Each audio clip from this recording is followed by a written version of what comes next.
এই আমজাদকে ধরে নিয়ে যাওয়া হয়, সেদিন এই আমজাদের বাড়ির পাশে আমি একটি বাসা আশ্রয় নিয়েছিলাম এই পুলিশের হাত থেকে বাঁচার জন্য।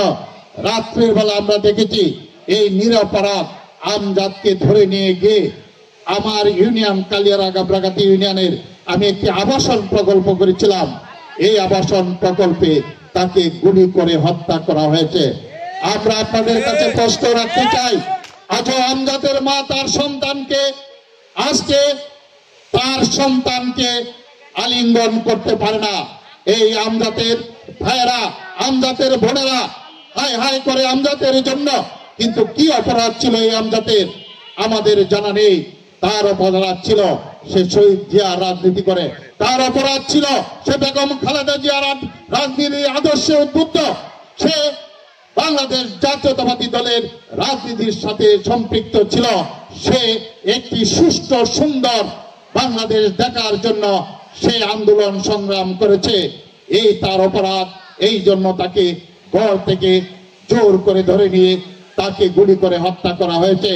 আমরা দেখেছি ছাত্রনেতা তিলককে হত্যা করা হয়েছে।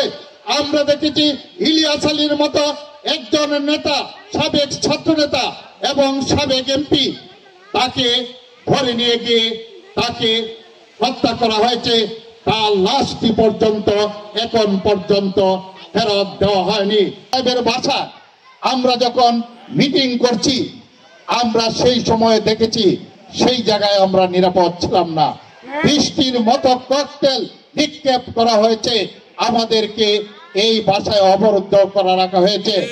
আমরা দেখেছি যে 18 সালে এই বাসা থেকে আমাদের নেতা কর্মীদেরকে গ্রেফতার করে নিয়ে গিয়েছে। আমরা দেখেছি হাজার হাজার নেতা কর্মীর বিরুদ্ধে মামলা। আমরা দেখেছি আমাদের সারা বাংলাদেশে বহু নেতা কর্মীদেরকে গুম করা হয়েছে। আমরা দেখেছি বহু মানুষের নেতা কর্মীদের বাড়ি তছনছ করে দেওয়া হয়েছে।